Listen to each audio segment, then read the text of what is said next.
I had Ashton in suspense there for a second. What's up, Previews World? It's Wednesday. It's New Comic Book Day, which means it's time for Previews World Weekly. I'm one of your hosts, Troy Jeffrey Allen. I'm your other host, Ashton Greenwood, a.k.a. the Duchess of Free Comic Book Day. Saying May 6th makes it feel like it's far off, and Right, it's not. You got a few days left, It guys. is 3 days. 3 days. 3 whole days.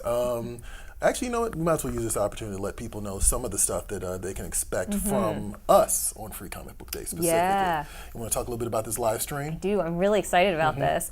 So Johnny and I are going out to 2 different comic shops on Free Comic Book Day. We're going to go to Cards, Comics, and Collectibles in Reisterstown, Maryland first. We'll be there from 10 to about 11. We'll be live streaming. We'll be giving out doing some giveaways, some freebies, getting excited, buying stuff.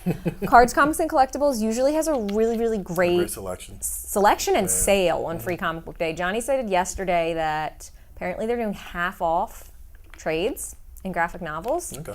So I'm definitely buying something. Nice. And then after that, we'll be at Collector's Corner in Parkville, Maryland. We'll be there from 11:30, maybe like 12:30 or so. I talked to them yesterday. They have creator signings. They're doing free backlist titles in their parking lot behind the store. Oh, free? Wow. Okay. Yeah. In addition to the Free Comic Book Day comics, selection. right, Yeah. Okay, So they got a whole thing set up. Gotcha. Awesome. So yeah, it's something a little bit different because I am definitely a fan of this idea of streaming live on Free Comic Book Day. For those of you who may potentially miss it, which you really should not. But also, I think it's a good reminder for people who are just happen to be at home, be like, oh, wait, it is Free Comic Book Day, let me go. Right. Or if you're interested in what somebody else's event looks like. Also, you also get to see what other stores look like, which I also think is really fun and really important as well. So, I also need to point out, I'm wearing the Laura Braga shirt, Yes, you are. this year's commemorative t-shirt. Very excited about it. Johnny said, we have boxes of these. I bust in the door like the Kool-Aid man. I was like, are those shirts really here? Yep. Let me get... I was like, let me get one. I'm wearing it right now. Yeah, absolutely. I'm here for it. Hey, more promotion of Free Comic Book Day. It will not be the last bit of Free Comic Book Day promotion. Actually, can you talk about this AR thing, the Smurf thing? I don't really know anything about this. Yeah. But it's their anniversary and they're doing something for it, right? Yeah, so it's the 65th anniversary of the Smurfs. Paper Cuts has the licensing rights to their book, so they're doing a Smurf book for Free Comic Book Day. But it also has an AR component to it. So there will be a QR code inside of the Free Comic Book Day book that when you scan it, Smurfette pops up and does a little jig, and you can watch her walk around. I'm not 100% sure on what her actions will be, what movements she'll make, but I think it's cool. Okay. I'm about it. I like Smurfette. I was never the biggest Smurf fan. When I don't was know a kid. anything about Smurfs except I think Smurfette's hilarious because she's all blue except for her hair. That's true, actually. It's very funny. Yeah, she's blonde, right? Yeah. It's so weird. Jumping ahead a little bit, I guess we can get. I'm going to be talking about nostalgia quite a bit, I think, in this episode. Okay. I'm okay with that. And it just so happens that I saw the Mario movie this past weekend, and I loved it, which surprised me. I actually kind of watched it 1.5 times. Actually, this past weekend. Okay. I mean, these past few days. It's a great argument, I think, and this has kind of always been my bone of contention. But it's a great argument for why maybe movie critics don't matter anymore. Because the audience rating and the critics rating on Rotten Tomatoes was wildly different from each other. And, That checks out. And I think it's just a lesson in giving the audience what they want, right? It's impressive because it baits you with nostalgia nonstop. Sure. And there's a fine line, right? There's a limit on how enjoyable that can be, at least for me, right? Absolutely. But I feel like this movie did that very effectively. Towed that line, you mean? Yeah, it just told that line, and it's it just understands, like I said, what the audience wants to see, right? What they're familiar with, but also kind of, and I think this maybe is the big difference here. It understands how rich of a pop culture history Mario Brothers has. Okay. And it tries to implement it in a story, which I found really impressive. And I've been playing Mario Brothers since I was a kid, but I never really paid attention to the story. The that plot. much. Yeah, what is the what plot? I mean? What is the plot? But I mean, they managed to make a plot out of all this, and I don't know if that's maybe just my fault as a video game player that I just never picked up on these things, or it's just like a really creative way to like weave all these, Mario Kart, Wario, Luigi's Mansion, Super Mario Brothers in general, Donkey Kong. Donkey Kong's in Yeah, it? like I love Donkey Kong. Weaving all these things together to tell a comprehensive story, and it really does weaponize your familiarity with these characters in this world to like give you something that's really entertaining. So it's very simplistic way that it does it, but it it kind of defies a lot of film theory. Like the stuff I learned, like the stuff you learn in film class, it kind of defies that a little bit by just being familiar. So. But that seems to have worked. But it works, right? Yeah. I mean, I think that's again proof that critics I think kind of latch on to a movie has to do this and a movie has to do that and a movie has to do this, and this movie does do movie things, right? Sure. Like there is a loose plot throughout the makeup of this movie, but yeah, it just also is just kind of like, hey, you know these things, just hang out with us for 90 minutes. And I'm like, all right, cool. No pressure. No pressure. I love that. Like it's just minimum risk. All right. And I also miss the short movie. Like, we're gonna talk about Dune later because I didn't see Dune in theaters because it was too long. It's almost 3 hours. But I wish I did because once I saw it at home, I was like, this probably would have played better in theater. Oh, it was epic in the theaters. Yeah. So I don't know, Mario movie. Like, I do think there's something to be said for shorter movies. We seem to be inching like closer and closer to 3 hours being an acceptable movie length. And I just don't think it is. Yeah. Like I loved Dune, I loved Endgame, I liked Avatar: Way of the Water, but you don't need to do all that. Actually, I'm going to blame Avatar for all this. Yeah. I think that's really where it started. The Transformer movies too started creeping up there, maybe a little bit before that. No Transformer movie needs to be. Bro, robots in space. What are you doing for 3 hours? For 3 hours, like I think the last one was like 2 hours and 45 minutes. The last Michael Bay one was like 2 hours and 45 minutes. I'm like, stop. This is supposed to be a distraction, not my entire day. Right. So anyway, Troy, going back to the Mario movie, you have to agree though that the soundtrack was absolutely the soundtrack's amazing. really good. The soundtrack's Oh, is really it? good. And that's what I so mean. good.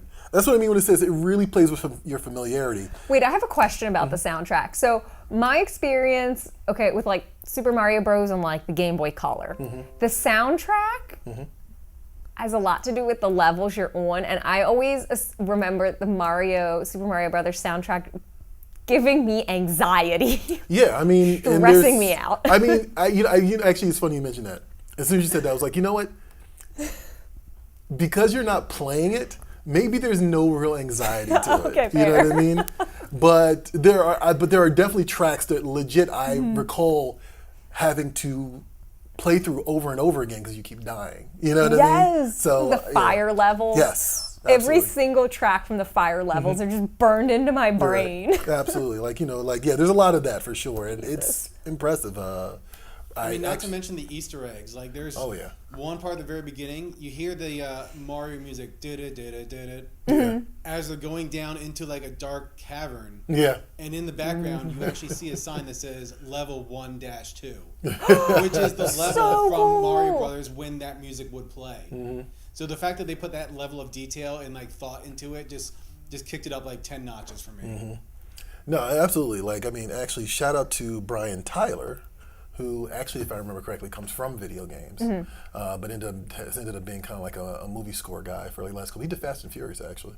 So just like little fun fact for you guys. They have a pretty good soundtrack, I'm not gonna lie. They do. We do have to get to some comments because we got a lot of people commenting. Let's go on comments. Let's hear it. Tony saying Happy New Comic Book Day, everyone. Only 3 days left to Free Comic Book Day. And also saying, how can you forget, tomorrow's May the 4th. It's a good time to be a nerd. That's a It's good true. point. Very good It's point. true. How are you guys going to celebrate May the 4th? Let us know. Yeah, remember a couple years ago when like Free Comic Book Day was on May 4th? Yeah. Oh God, that was Absolutely. the best. It was like the nexus of like all nerddom like converged into Everything one converged, glory. The shirt I had on before I changed into this shirt was the Derek Charm shirt The Star Wars shirt, right? from the May the 4th year. That's Yeah. right. Yeah. Let's see. Ubaldo's saying hello, everybody. Hey, Ubaldo. Annie What's Fox up? checking in saying hiya. Happy May 4th and Free Comic Book Day are almost here. Yes, ma'am. I saw Annie comment on the Free Comic Book Day page the other day. Her date bailed on her for Free Comic Book Day, which is lame. Boo. But she's going anyway. Okay. Way to be, Annie. Way to be. Any more, Johnny? Ubaldo is waving hi to Fat Tony, and Okay, sweet. so I like that they're commenting in the. Okay. Everyone's friends. I like Fat this. Tony is saying hi back to Ubaldo. And Annie is saying hi to Ubaldo. You know, yes, I love this. Friends in the comment section. Yes, please. I appreciate that And very lastly, much. Ubaldo is saying, "Did anyone see Return of the Jedi in the theaters this week?" Oh, No. man, yeah. I'm so mad I missed it. I just found out about that. So it's done. Like, you can't, is it out of the theaters? I think so. Because it was just for the anniversary. I would have been way into that, actually. Yeah. I totally missed that. I actually saw the special edition of New Hope, which actually made me a fan of Star Wars, actually, believe it or not. Like, that was kind of like, what, 97, I want to say, something like that? And didn't watch Empire Strikes Back until, like, I watched it on VHS or DVD or something like that. Really wish I'd seen Empire Strikes Back in the theater because it's a beautiful movie. But anyway, and I would have loved to have seen Return of the Jedi. That would have been great, too. And a few more. Woolly Boar 83 Yes. is saying, "Can't wait for Saturday." All right. Me neither. Annie Fox is saying her uncle has an LED Donkey Kong handheld from the 80s. She needs to get it from him. Ooh. Nice. And Yeah. that's it for now. No. All right. Let's dive into this week's comics, because that is what we are here for. Of course, we can talk about all sorts of nerd things. That's kind of what we do every single week. But yeah, like, let's jump into new releases, and Ash and I will give our picks so we can show you some more stuff. Let's go.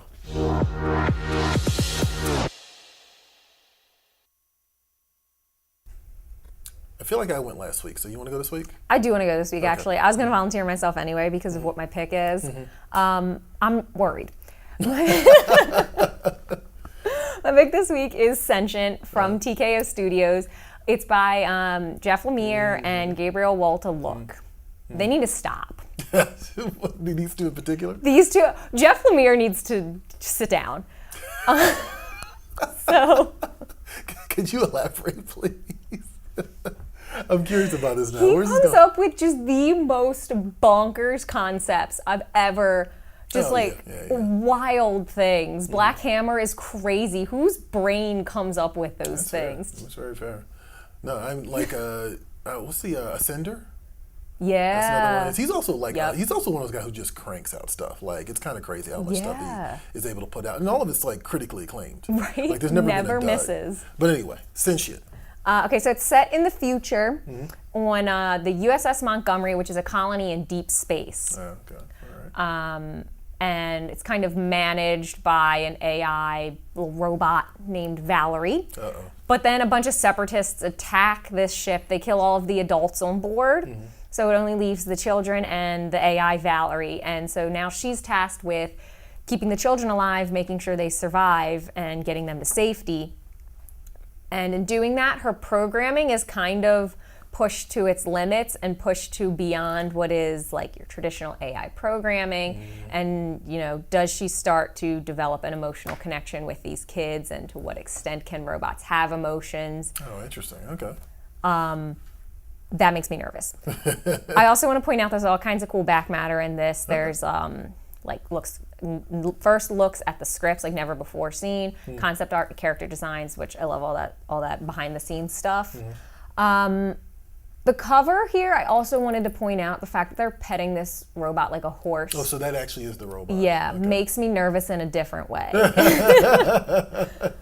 I just think I'm fascinated by this concept. I mean, we've talked at length about AI, but and there's a lot of pitfalls to be said. My problem with AI is actually this, and like any sort of like emotional capacity of a robot. Do they have it? Can they develop it? Or are they just like performing emotion? Right, yeah. And that's sociopathic, but also a robot can't Well, no, I was be. going to say the flip side would be like, sociopathic, a narcissistic robot that just tells you things it wants so you can move across its personal chessboard, right? Yeah. So, yeah, that's totally fair. And you could never like trip it up the same way you could maybe trip up a human Right, because they have those inherent flaws. So it's just, there's no way to ever know. Right. Or even walk away from it because it could be already inside your home. Right.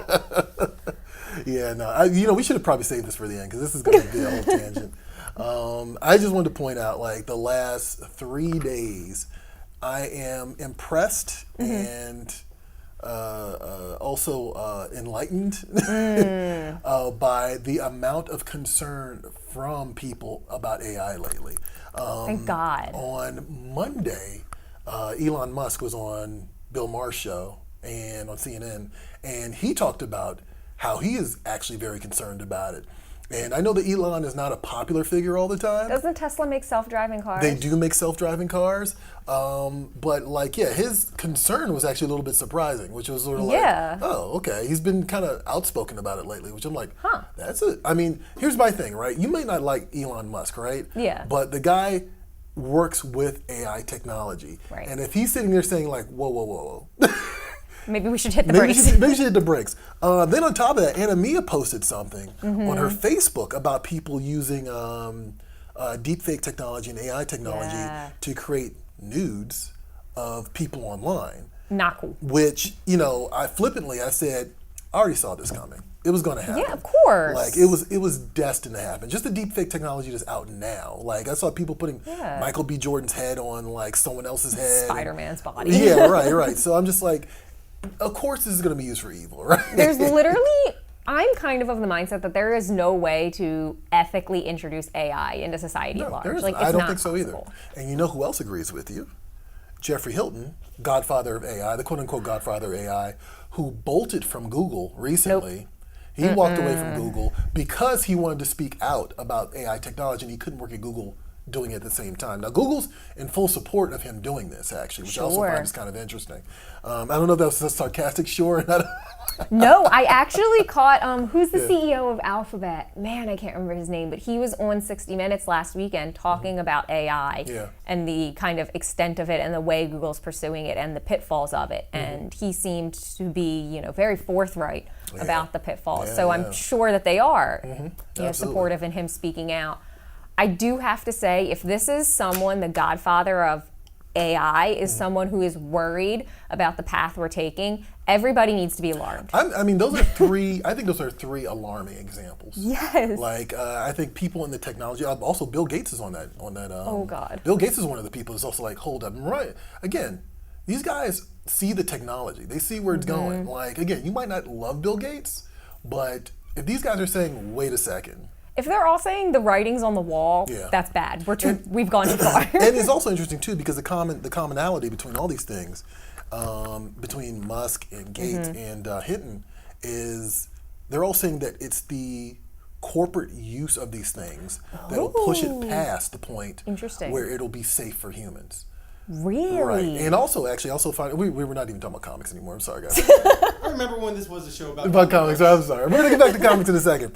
But also the Writers Guild strike that's going on right now. Yeah. They're also concerned about AI as well. So I'm actually I am what's the word I'm looking for? I am hopeful because people are starting to pay attention to this conversation, right? Yeah. Because like about a year ago, a lot of it was like, whatever. That's not like that's we all were the science weirdos. fiction. We were the weirdos, right? Now we got some good backup here. So, get good with us, guys. Get good with us. All right, let's talk about comics again. Waldo's saying we need to unite to bring down Skynet. Skynet comes up every time. Not a joke. Not a joke, Ubaldo. I'm just saying. Yeah, be careful because I was saying earlier, every time we talk about AI, our stream goes down. Yes. Every time we do, it seems like the show goes off. The show gets pulled from YouTube, and like we have to start all over again. Don't like that. Don't like it. We'll see if it happens today. Let's see what's up.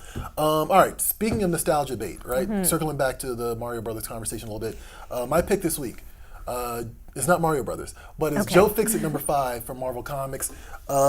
This is strictly... Is that Spider-Man? That is Spider-Man. Okay. This is strictly for the Marvel kids of the 90s. And is likely, the more I've read this, the more, as I got through issue, I was like, okay, this is an old Peter David script that they dusted off and had a new artist do. Okay. And they're putting out now, which I'm totally fine with because I love Peter David as a writer. All right.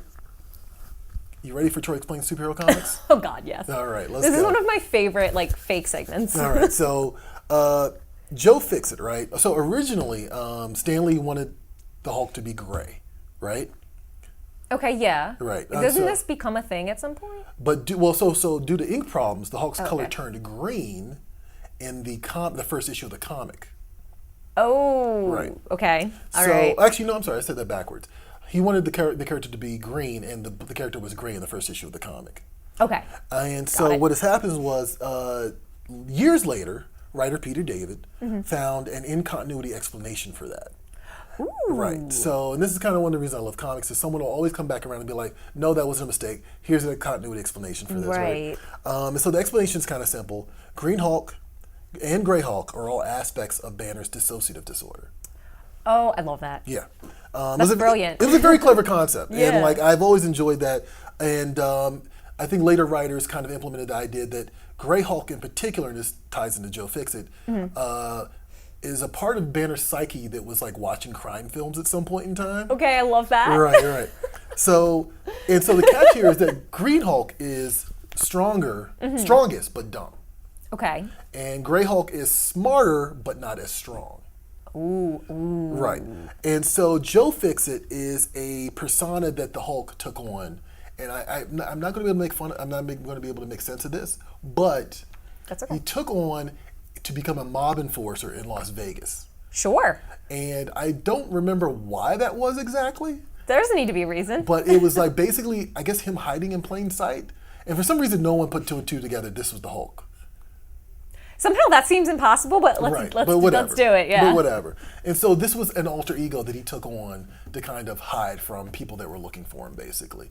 And so there was a short period in time in the Incredible Hulk books in the 90s where he was a mob enforcer. He ran afoul of the Punisher in one particular book. It was actually one of the first Hulk books I read. And so now what we're getting here is a new story in the Joe Fixit era by the guy who originally made those stories. And so what we have here is a story basically about Kingpin attempting a hostile takeover of the mob boss that Joe Fixit currently works for, not knowing that, you know, the Hulk is working for this guy right now. Perfect. And so Spider-Man happens to be in Las Vegas, which I don't think is ever properly explained at all. Doesn't need to be. And so it's basically, the book is kind of like a weird Marvel team up between Hulk, Joe Fixit, and Peter Parker, Spider-Man, against the Kingpin, who's basically trying to basically take over the crime world in Las Vegas. And that's a big task. It's just a fun book. Like, I mean, it's purely nostalgia. It's something that kind of definitely reminds me of how Marvel comics used to be written. And so there's always that line of logic of like, okay, we're gonna figure out this Gray Hulk thing so it makes sense in continuity, right? But then there's also like this illogic that follows it as well. It's like, well, why is this alter ego a mob enforcer? And I mean, it really probably boils down to Peter David just wanted to do a crime story, right? But it's just a fun book, and I definitely recommend it. It's the 5th issue is out this week. The trade paperback is actually in the current previews catalog. Oh, okay, sweet. So, like, if you missed it, you can definitely get the trade paperback later. But yeah, if you're a 90s kid like me and you grew up on this stuff, it's a nice, fun trip down memory lane. There's no real ties to current continuity if you're one of those people that feel a certain way about that, right? So you can just hop into this and just relive this particular moment in comic book Marvel continuity. So Joe Fixit number 5, available from Marvel Comics this week. All right, let's show you some more of what's available at your local comic shop. Here's Anna what's at comic shops. When we come back, actually we're going to show you a video for Hakes, and then we'll do the news. Check this out. Hey everyone, it's a new week and that means new comics. Let's take a look at some of the titles that you can pick up for the week of May 3rd, 2023.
For more info on these titles and others, head on over to previewsworld.com/new releases and set foot on Previews World.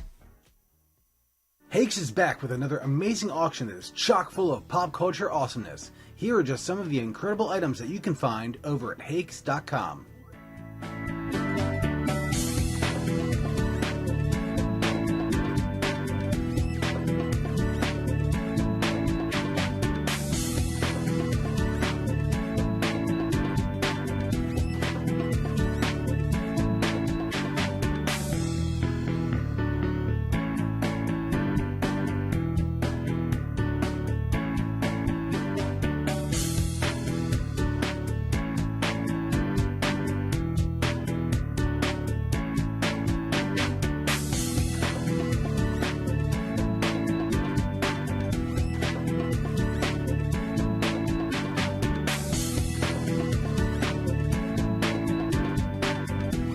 With over 2,500 auction lots of comics, cards, political memorabilia, action figures, and more, and all items starting at just $9.99, this is one auction not to be missed. Closing dates for items are May 15th through 17th. Don't miss this 3-day event over at Hakes.com. Hakes, America's first collectibles auction house. You know, I am actively kicking myself. Like about right around the pandemic, I decided to reorganize my video games. Oh boy. And I removed all the cases, the jewel cases, tossed them in the trash, and put them in these binders, like the disc and the booklet. And now, of course, video game grading is a thing. Right. So now all I have is a disc, which automatically probably lowers its value, I imagine. But regardless, the new Hakes auction ends May 15th through the 17th. As usual, there are so many items that they have to spread out the actual auction itself for 3 days.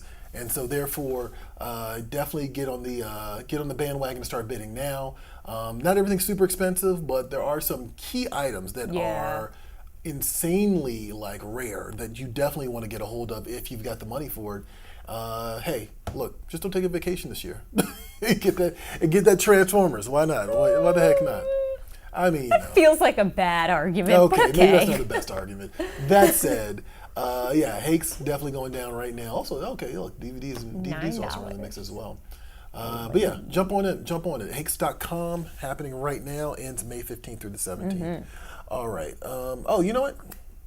You want to talk about your appearances on these recent appearances on some of these podcasts? You got the Captioned Life and Short Box, right? I didn't do the Short Box. Joe Field ended up doing that. Okay, gotcha. Yeah, which he did a very good. I mean, Joe Field always does a good interview, but that one's enjoyable. Yeah, I was on the Captioned Life podcast on Sunday. Nice. To talk about Free Comic Book Day, what's available, the history and origin of it.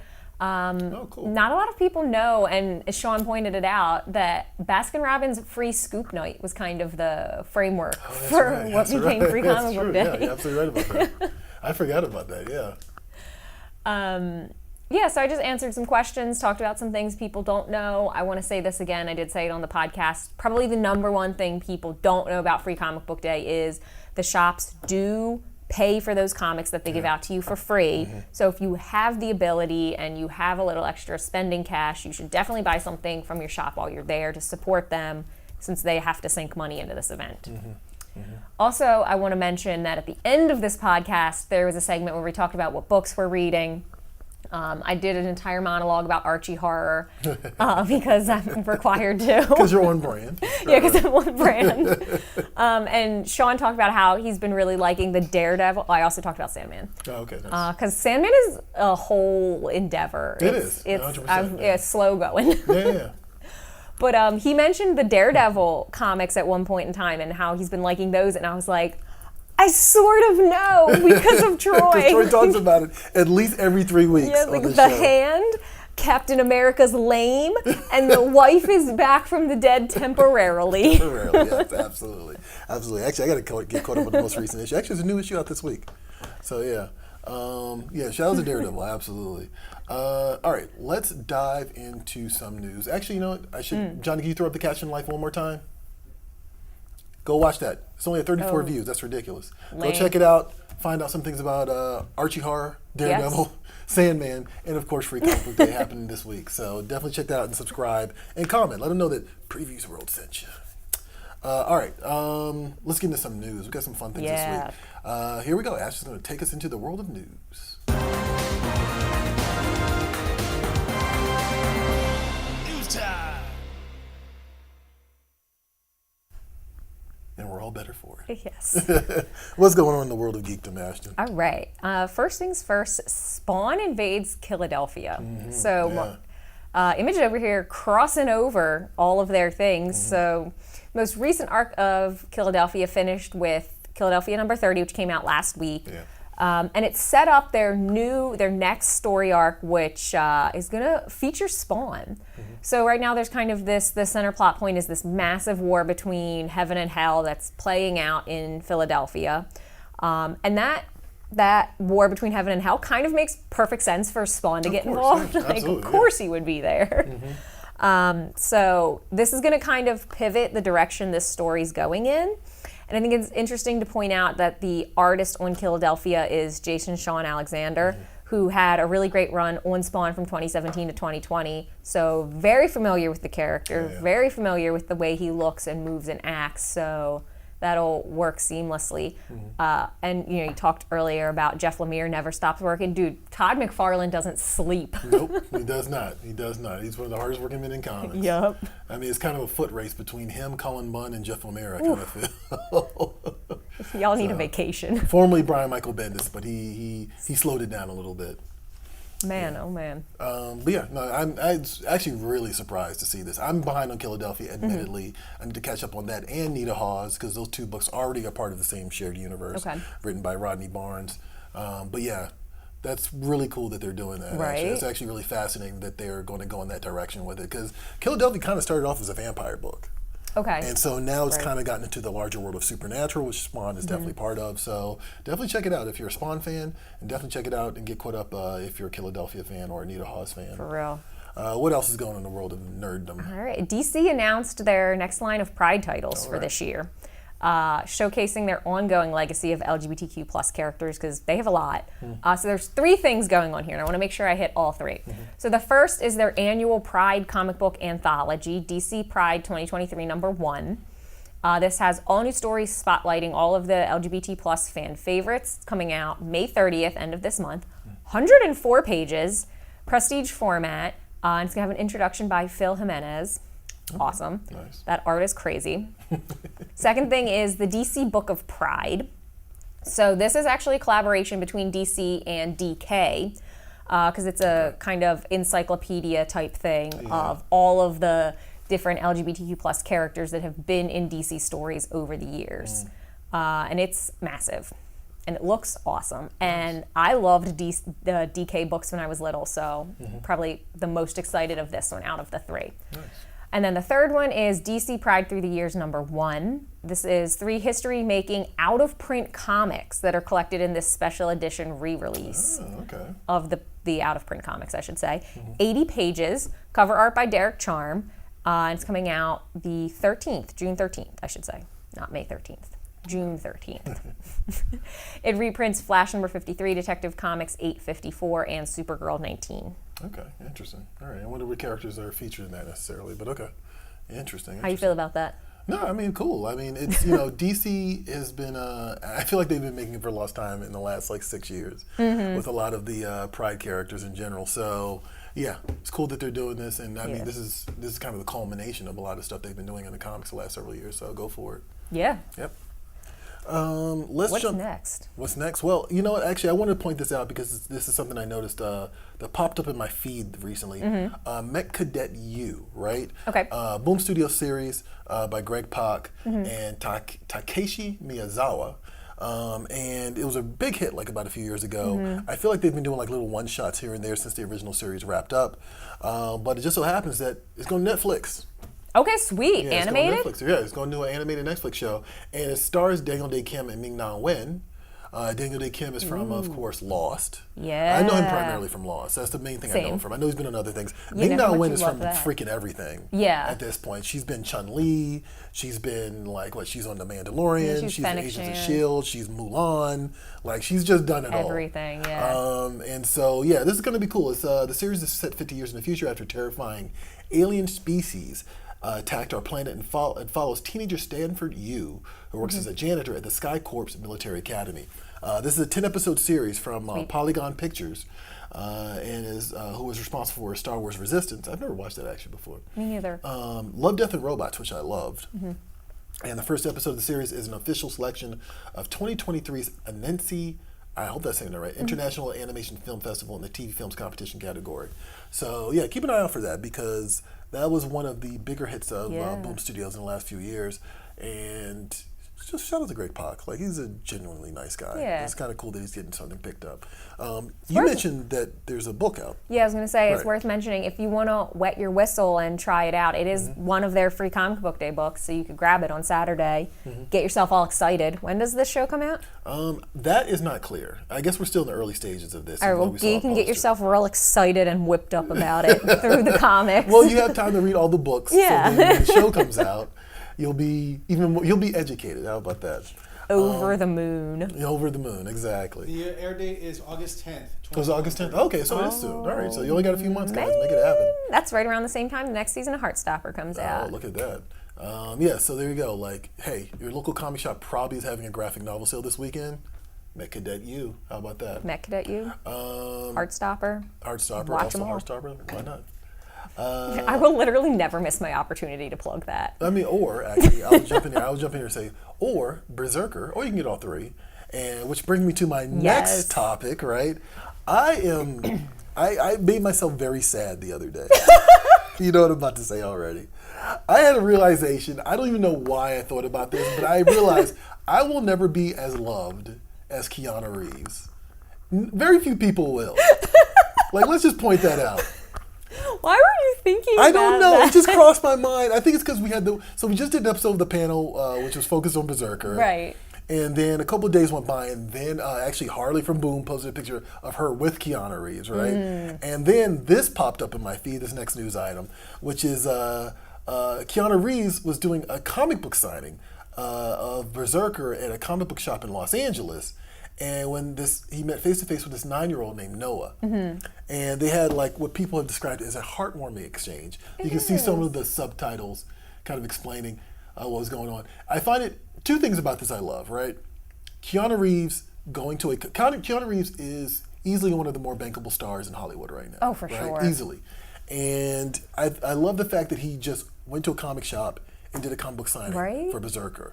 It's very rare that you see these celebrity-focused projects get this level of support From their celebrity. from their celebrity. And like, I mean, it's a real thing. Like, he's been on freaking The Tonight Show just to talk about Berserker. Yeah. And right before John Wick 4 came out, by the way. Right, didn't barely mention John Wick at all. Right. He just talked about comic books with Stephen Colbert. But yeah, like the Jimmy kid. Kimmel. Yeah, I'm sorry, Jimmy Kimmel. My bad. Very different people, actually. Yeah, but the kid was basically saying, "I'm such a big fan," and the whole thing ended with, or continued with. For some reason, Keanu Reeves talked about how he loved playing Duke Kaboom In Toy from Toy Story 4. I'm guessing that has to do with the fact that Berserker's not really for 9-year-olds, but Toy Story It is. really is not. Actually, yeah. Actually, if you want to hear us talk about how much violence is in Berserker, definitely check out the most recent episode of the panel that just aired this past Friday. It's on our YouTube right now. It's me, Natasha, and Amia. And yeah, it's a gory book, actually. I might buy that on Free Comic Book Day I then. think you should. I'm interested. I mean, the gore level puts John Wick to shame. Really? Like, yes. Ron Garney gets it in.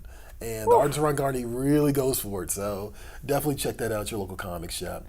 All right, here's a trailer for Steel Siege from Battle Quest Comics. When we come back, I'll explain a little bit more about it. And then we're going to talk about some movie trailers, actually, because there's been quite a few. Check this out.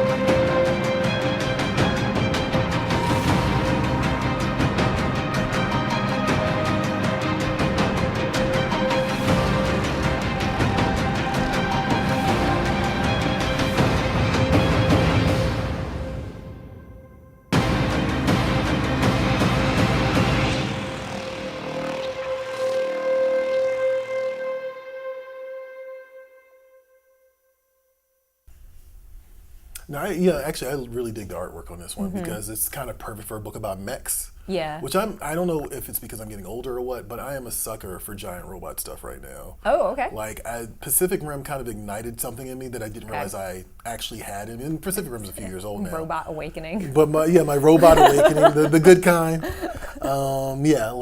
So anyway, Still Siege from Battle Quest Comics is out July 12th. Here's a little summation of the premise.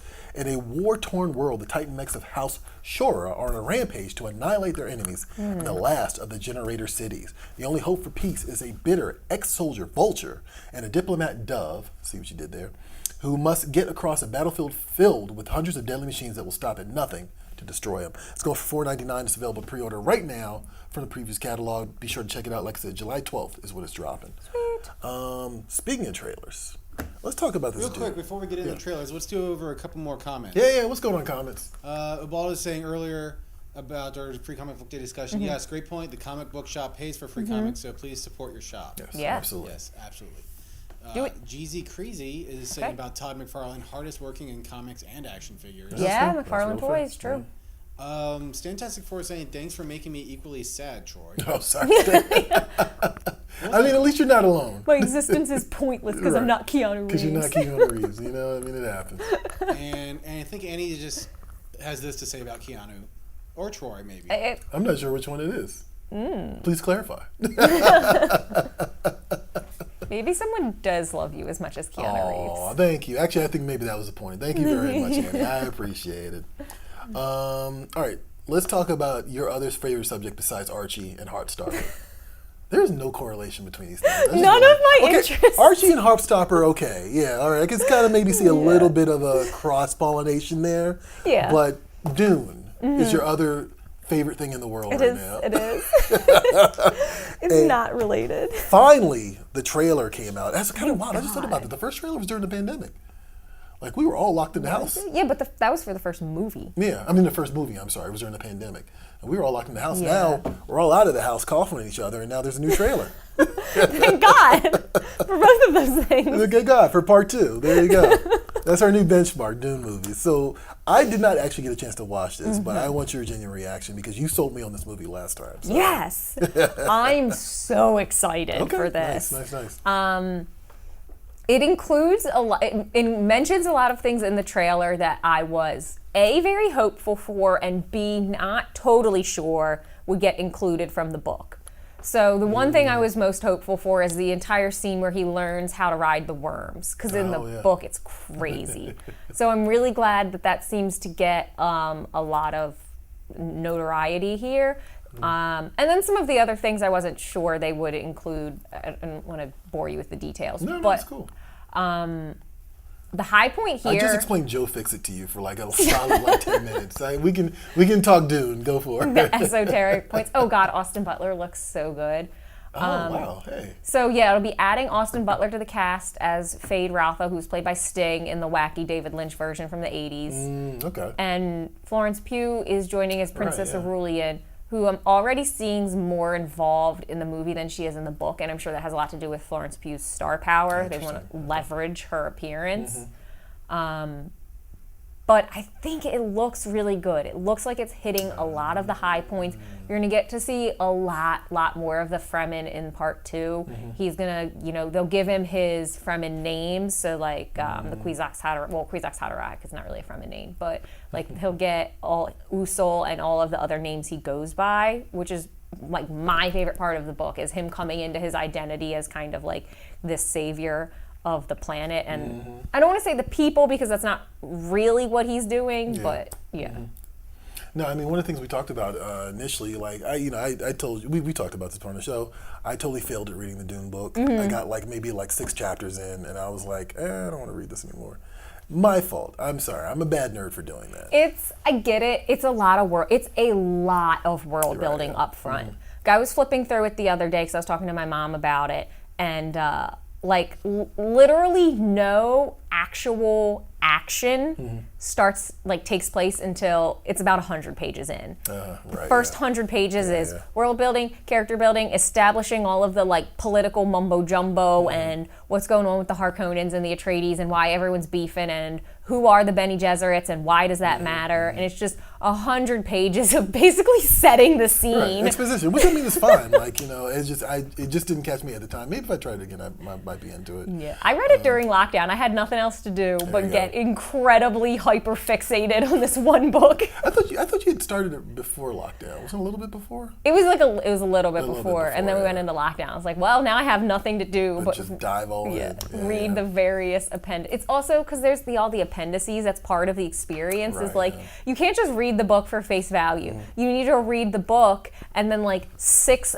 appendices in the back to understand what's happening and the history of the Spacing Guild and the Empire and the Bene Gesserit and all of these religions and all of this mumbo jumbo for it to make any sense. I love Bene Gesserit. I don't know. There's something about that. I love saying that. It sounds like an Elton John song. Bene Gesserit. There you go. I see what you did. Ubaldo is saying to try the audiobook. Audiobooks put me to sleep. Ooh. Audiobooks I feel like that's going to be a long listen. Yeah, audiobooks put me to sleep. I've tried it. I cannot do it. I actually purchased one by Douglas Rushkoff, and I actually want to get the Grant Morrison one. And hopefully, those put me to sleep. I can only listen to them like while I work and for like 30 minutes at a time. So it doesn't really work for me. It definitely depends on the narrator, because I've had a lot of successful experiences with Audible specifically, and some unsuccessful experiences where I've just DNF'd books because the narrator's killing it, like literally murdering the story. Okay, no, I mean that's fine. I like that. There's a lot of books that I'm like, oh, I could get through this if I do the audiobook better. You know, it's kind of a game I play where I'm like, I want to read this or I want to listen to it. You know, so it's always a mixed bag for me. Annie Fox is saying new Dune trailer. How did I not know? Well, that's because it actually just dropped today at noon Eastern. Oh, that's right. Yeah. What's today? So it literally came out like not even 3 hours ago. Yeah, legit. And then Steve White is saying the first Dune was well done. Looking forward to this one. I was so impressed. I'm also mad when people bring up like the David Lynch one from the 80s and they're like, that was a good movie. I'm like, no, it wasn't. It's a cult classic. That doesn't make it good. Right, yeah. Doesn't make it good. I think that's a fair assessment. It's a cult classic. You know, but at the same time, why was there a lightning strike when the worms were nearby? Yeah, I mean, David Lynch is going to David Lynch. I mean, that's also a very big part of it. Cronenberg's going to Cronenberg. David Lynch is going to David Lynch. The two Davids are always going to do something wild. That's for sure. And Michael Bay going to Michael Bay. Michael Bay is going to Michael Bay. Speaking of which, not a lot of Michael Bay on this one though. There's a new Transformers trailer. Actually, there was a lot of car porn this week. Yeah. Because there's a Gran Turismo trailer. Okay. Based off the Sony game. Then there's Transformers Rise of the, what is it called? Rise of the Beast. Sorry, Rise of the Beast, yes. And then there's a Twisted Metal trailer this week. You know, I got to say, I am not feeling some of these. Who's making these Transformer movies now? Michael Bay is producing it, but I think Hasbro's really taking over the reins on this at this point. Okay. So Hasbro's kind of of this mindset that like, okay, we want to produce these things and make these more for the fans.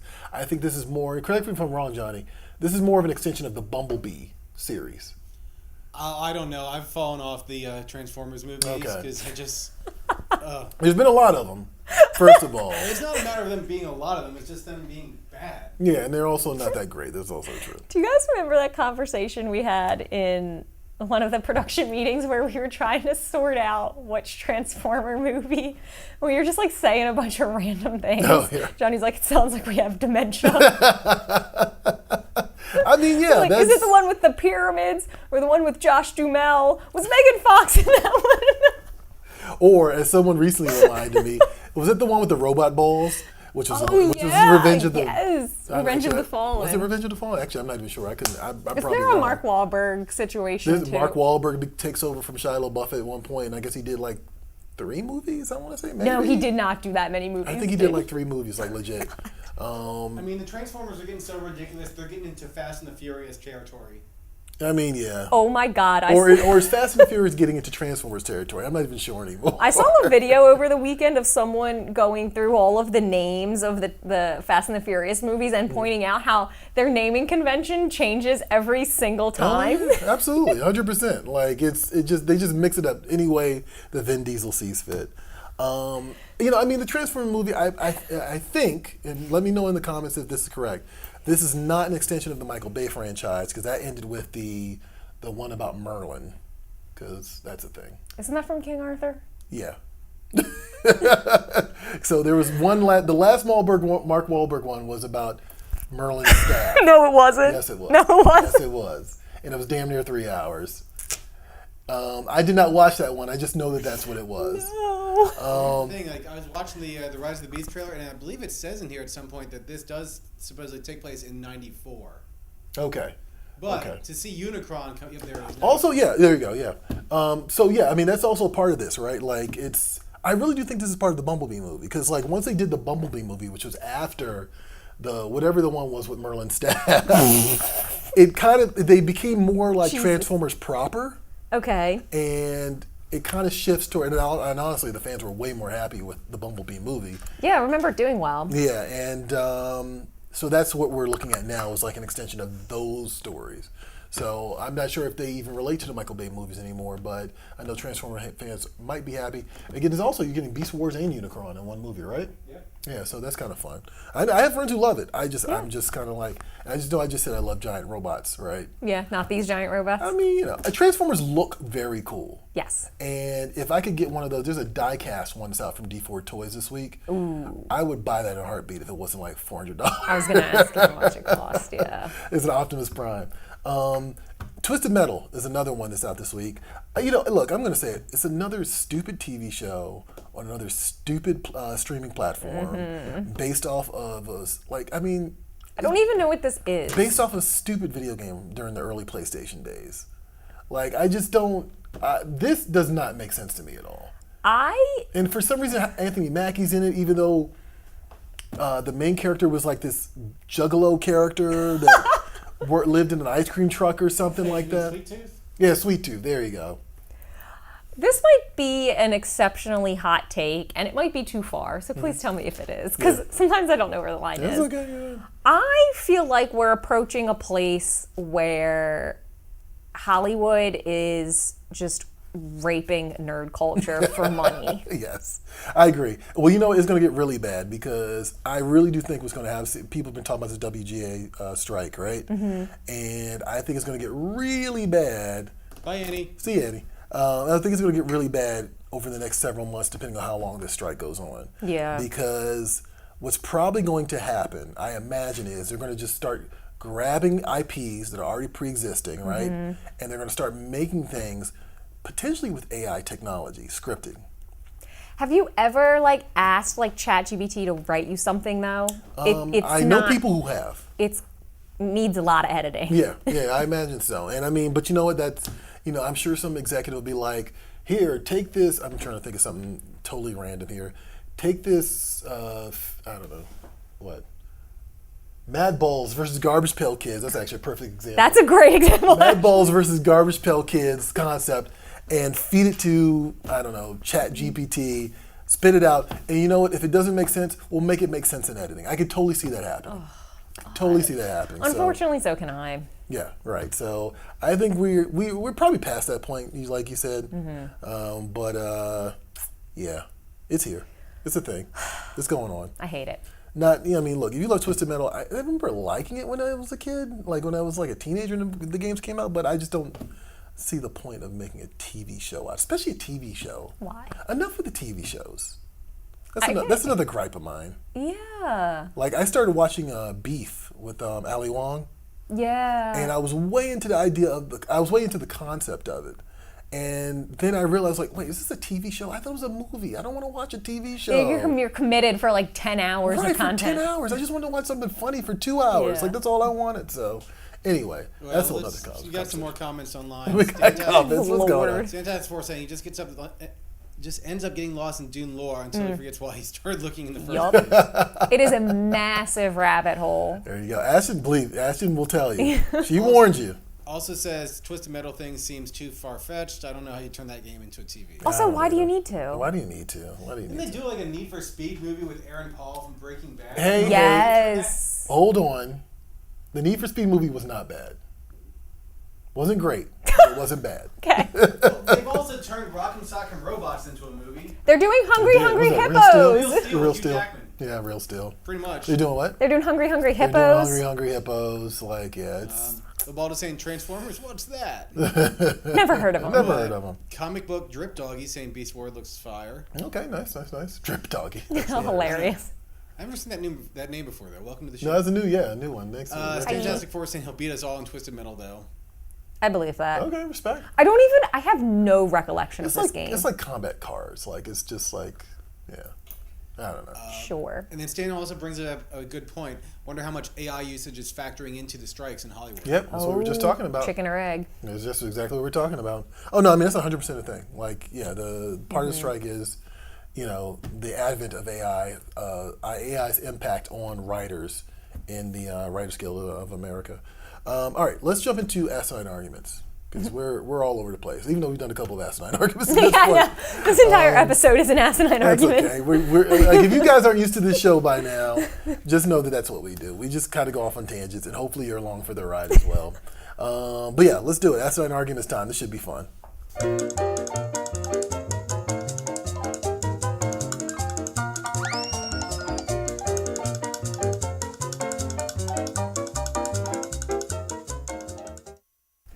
Do you ever get a random thought stuck in your head and you're like, I need to pursue this completely nonsense line of thinking? Oh yes, absolutely. Okay, that's what this poll's It's like about. me every day. Okay, perfect.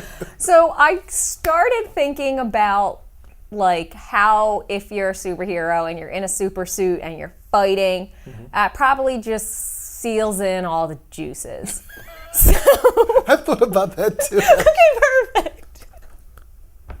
Especially the lycra ones that like some of these actors wear. It's just sort of like, I don't know. It's just like a boot of actually what I remember Tom McGuire, just a little tangent. I remember Tom McGuire saying that like his boots would be filled with sweat when he was playing Spider-Man. Anyway, continue. Gross. I know. Ugh. So I just followed that line of thinking, and so this week's poll is which of these heroes has the sweatiest super suit? An immediate disclaimer, I know Mando's armor is not technically a super suit, but it fits the line of thinking. Whatever. Let's go with this. I mean, Mando's another one that, like, as I'm watching it, I'm like, especially when he's doing, they do some illogic. There's definitely a lot of illogic with the Mando suit. Yes. Like, there's a point in the finale where he's kind of like low-key doing like some evasion rolls. And I'm just like, how does his helmet not come off? Like, seriously.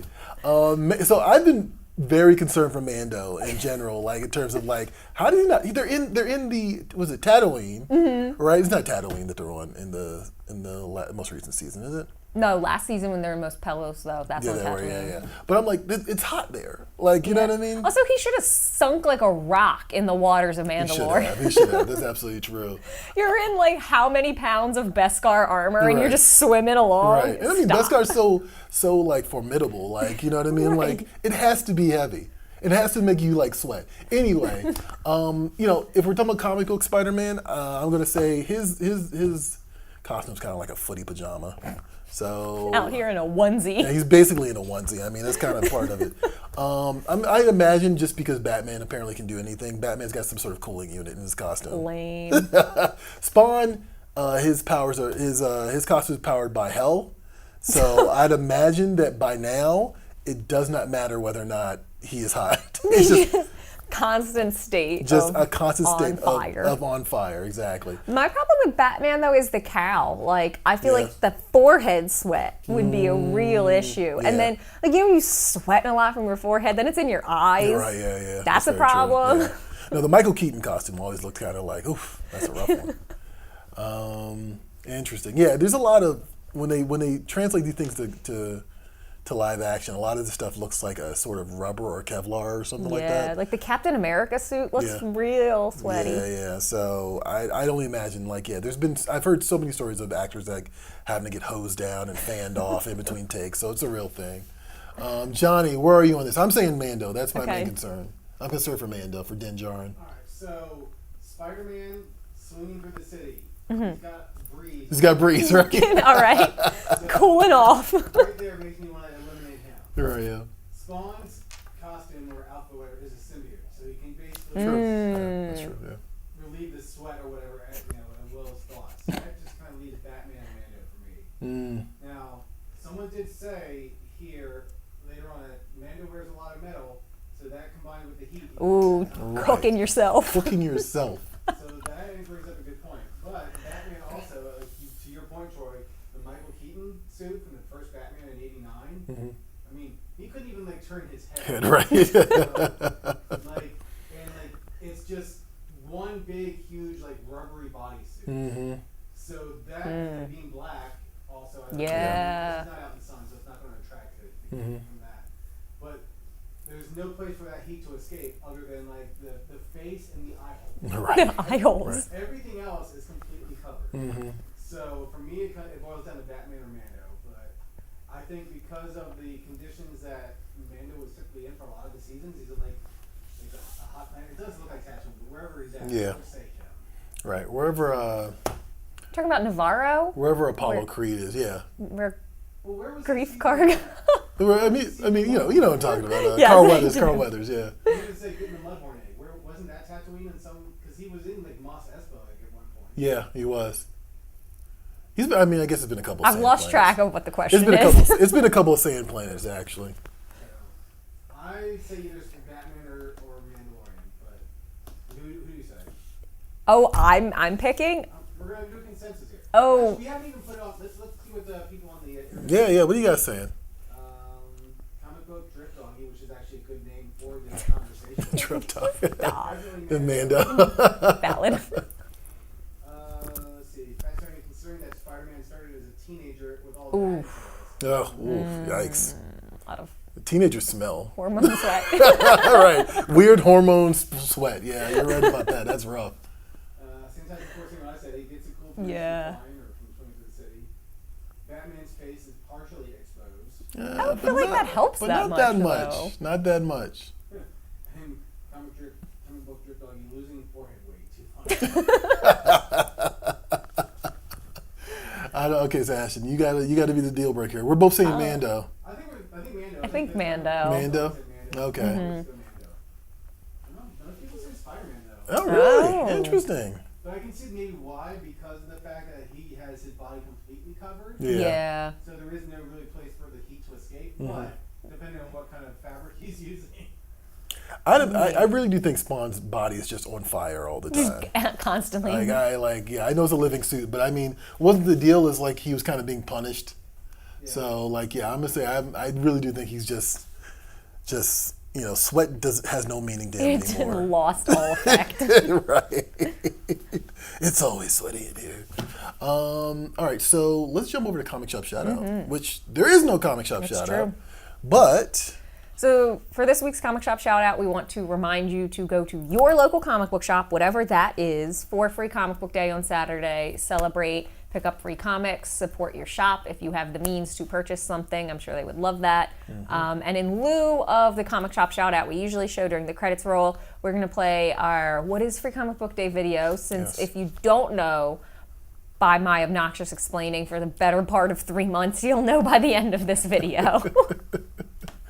absolutely. I wouldn't say obnoxious. It's necessary. I guarantee you by next week, people will be still be on the timeline. When's Free Comic Book Day? Did I miss it? Did I miss it? I guess I also want to use this opportunity to reiterate that Johnny and I will be at local comic shops. We will be at Cards, Comics, and Collectibles in Reisterstown, and we will be at Collector's Corner in Parkville, Maryland, 10 to 11, and then 11:30 to 12:30. Absolutely, yeah. Respectively. Comic Book Day social medias. Yep. Yes. Yep. Facebook and YouTube. Facebook and YouTube specifically. Big fan of the live stream, but I just want to keep saying that. Here's a reminder to follow, and subscribe. You can hang out with me at Previews World. I will normally put you onto stuff that's in the catalog, so to start this week. I'm going to experiment a little bit with something different. I'm going to start throwing up some random panels and just sort of be the most ridiculous stuff just to see how people react to it. Do it. Yeah, I got one already queued up that I think will be very amusing. If you head on over to Previews World, one of the things you will see this week is an interview with Linda Sejic. So I do a bunch of interviews called Get Graphic, right? Where I asked a writer, ask an artist to kind of give me a glimpse into the creative process. And I love these because, comics are a visual medium, of course. Yeah. And so much of this, the painstaking process of making comics is on the artist, right? And so it's always interesting to see just how intricate and how detailed their process is. And Linda Sejic is no different. She's got a book called Bloodstain, which is kind of like I want to say almost a romantic comedy, office comedy about working for a mad scientist. I'll read it. Sold. And yeah, so she kind of walks us through the process of the actual drawing of the book, flattening the book, which is actually a new wrinkle in the digital process of making comics. And then she also gave us this cool breakdown of how she made the different outfits for the main character as well. Right here, which I also thought was pretty amusing. So definitely check this out. This is a fun series. And it's coming from Top Cow right now. Volume 4 is going to be coming up, I think, in June or July. But volumes 1 through 3 are also available. So, if you're going to a comic shop this weekend, ask for Bloodstain as well. Put that on the list. You got Berserker, Bloodstain, Mechadet U, Heartstopper. Did we forget anything? Just spending everybody's money. Philadelphia. That's another one you should pick up. And Sentient. And Joe Fix is not out in trade paperback, but they might still have all 5 issues. So you definitely check that out. What else can we tell people about Free Comic Book Day? Oh, if you don't have a store to celebrate at yet, you want to celebrate, you don't know where to do it, we have fixed that problem for you. If you go to freecomicbookday.com, you click on Find a Shop, you can put in your zip code or use your location if you're on mobile, and hit find. It'll bring up all of the shops near you, and it'll highlight the shops that are participating in Free Comic Book Day. If they're having any special events, it'll have that yellow banner, and you can click on that, and it'll tell you. So by special events, I mean if there's going to be cosplay contests, creator signings, special sales, those kinds of things. Anything beyond just the free comics. Absolutely. And I guess that is it. We told you guys about the live stream. We told you about the little store locator. It is May 6th. It's this Saturday, guys. Be there. Get it right. Get it right, get tight. I was literally thinking that. We have one brain cell. And I prevented myself from saying it, and then Ashton said it. Anyway. Hey guys, catch us every Wednesday here at Previews Weekly. If you loved our randomness and our deliberateness and all points in between, if you love the tangents, if you just like to hang out and talk geek stuff on a Wednesday, because hey, that is what Wednesday New Comic Book Day is for. Definitely come and check us out every Wednesday here on our feed. You can catch Ashton on the Free Comic Book Facebook. You can catch us in general on Previews World and the Previews World Facebook and YouTube. And that is it for Previews World Weekly. I'm one of your hosts, Troy Jeffrey Allen. I'm your other host, Ashton Greenwood. And we'll catch all of you at the spinner rack. We'll catch you later, guys. Take care.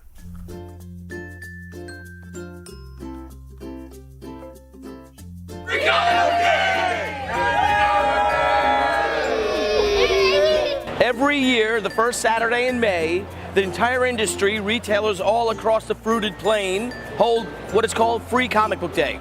And that is where they invite families to meet comic creators, they hand out free books, and it's just a big family fun day for all. Free Comic Book Day is a day of celebration of our hobby and brings in people that do not usually come in and frequent a comic shop. A new generation of readers can't be anything but good, and so Free Comic Book Day provides an opportunity to make or create new readers and new fans, which is incredible. It's great. If you don't participate in Free Comic Book Day each and every year when the retailers are giving you that opportunity to just come by, get a look at some really cool stuff that's going to be coming out as far as preview comics, it's a disservice to yourself. It opens doors to people who don't really read comics because there's so many different genres out there besides just heroes and capes. And when someone doesn't really know that and they go into Free Comic Book Day and they see other things that are different genres, they start seeing the genres they like horror or comedy. The best thing is seeing families come in with their kids and the way it's become sort of like a family event. I think that's really nice. I love it personally because it brings people in that might ordinarily not pick up a comic, might not read a comic. There's the old adage, oh, comics are for kids. No, come in, grab a free comic book. It should be a national holiday. And ultimately, we want to grow grow our readership, grow our industry, and basically make content that's going to make your day, because it makes our day. I think Free Comic Day is one of the most important days as a comic book professional, being able to chance to meet fans, and it's all about freedom and having fun, and really in a lot of ways it's celebrating what we love. That's what Free Comic Day is.